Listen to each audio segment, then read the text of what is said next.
everybody, my name's Liz Partridge. You've probably seen me wandering the corridors of Trinity on a Saturday morning in search of a cup of tea or a nice chocolate brownie. I teach the violin mainly, sometimes the viola.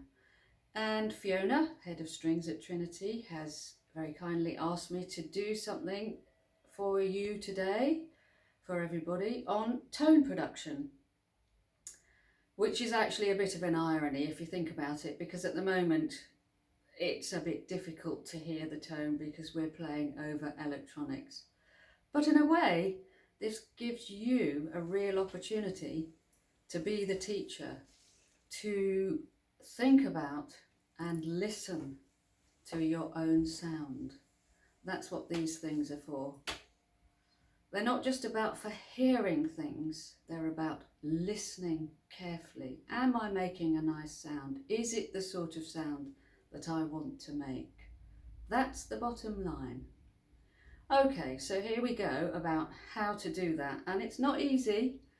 I have been trying for a very long time. So there are three main technical points that you need to think about once you've put your violin up. And do remember that if your violin's pointing towards the floor, the bow is going to slip that way. So it's really a good idea to have the violin flat, and indeed when you're up in the higher positions, pointing upright, so the bow is coming towards you. On that note, where do we play when we put our violin up? Where in the string? Obviously between the fingerboard and the bridge, but where apart from that? It's called the contact point. Mostly we play in the middle.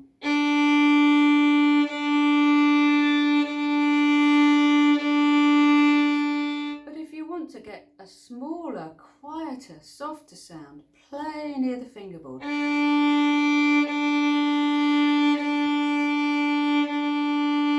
Or a louder sound, play nearer the bridge with more of the hair.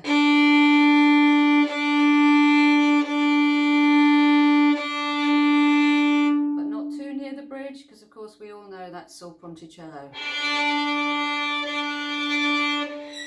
So that's the contact point. You really do have to get that sorted out and have a think about it and try and maintain the contact point once you've decided where you want to play. Number two thing is the speed of the bow. How fast is my bow going to go from the heel to the point? It can go quite fast. It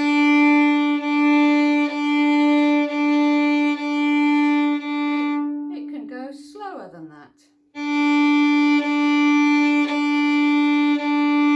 And indeed it can go very slow, which is harder.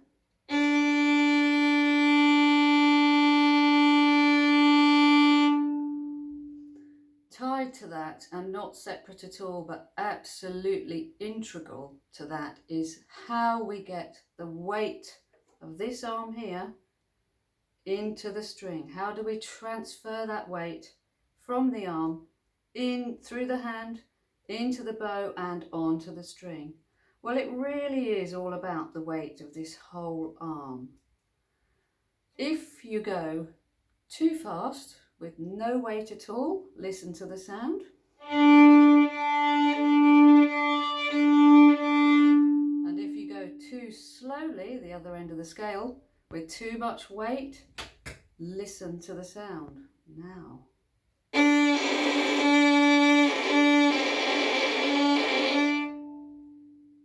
Not nice. So as you can see, the tone production depends on those three things, and there's a lot of thought involved, not just about which of those you're going to use at what time, how much of each, how much speed, how much weight, where in the contact point you're going to play, but what does the music need? What sort of sound does it need? Okay, before you can do any of that, you have to start the note. It's not as easy as it sounds. So for me, there are two ways of starting a note, and I liken these two ways to a plane. The plane lands. Now obviously the plane lands in the other direction, I do know that, but the plane is landing. And hopefully it's a really nice smooth landing. But that's hard. So the plane is landing from the air. So the other way of doing it is a takeoff. And I'm sure you all know, most of you have been on a plane, that the pilot has to stand still on the runway and check that everything is working with the plane. Otherwise you would not feel safe in that aeroplane. And that's what we do. We have to stand still with our bow on the string before we even think about moving it. It's no good going like this. That's a bit of a dodgy takeoff. So we stand still on the runway in our plane with our bow, and then we start. And that start of that note is the thing, the crucial thing. Okay, once we've started the note, you have to maintain it. It's a long bow.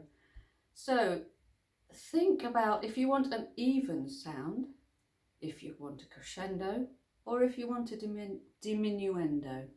That's a big one. You have to really think hard. What does the music demand? And you have to be able to do each of those. So an even sound depends on even weight, even speed, and a medium contact point.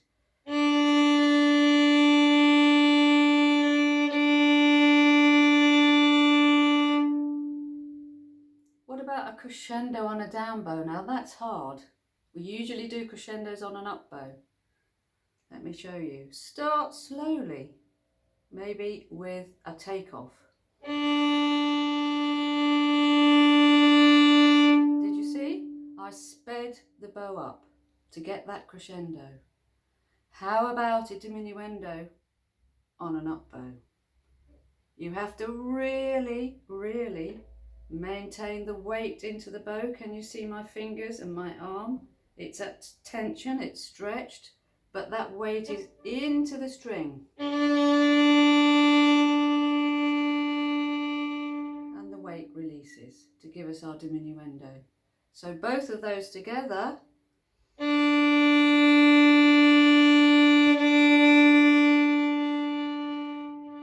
And did you notice the contact point went away from the bridge? Now at this point, you notice I haven't used my left hand at all. There's a reason for that. Because open strings are relatively easy to play. They sound without us doing much work. If you haven't got a solid left hand, none of what I've been saying is going to work. Listen to a D major scale, simple D major scale, 1 octave. I'm going to do my best with the bow, good contact point, even speed, even weight, but my left hand is not really going to make contact between the string and the fingerboard. Just listen now.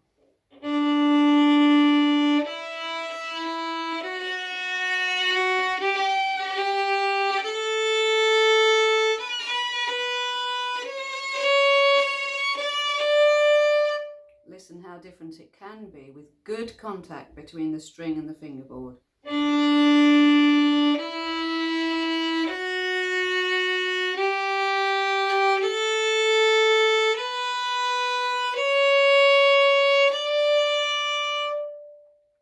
Something that many people forget when they're thinking about tone production, because we assume it's all about the bow. It's not. And then on top of that, vibrato. That can really enhance not just the quality of the sound, but the quantity.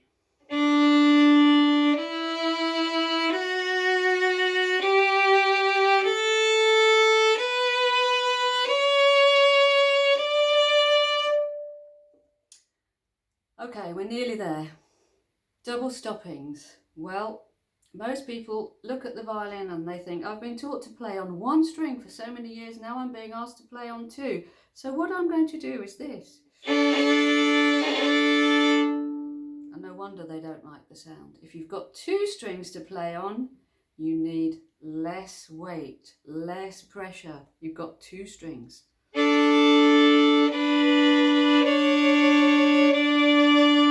More speed, less weight. And when it comes to chords, if you get hold of the bottom 2 strings, the top 2 will look after themselves. You don't have to press. Okay, I think that's the basics of tone production.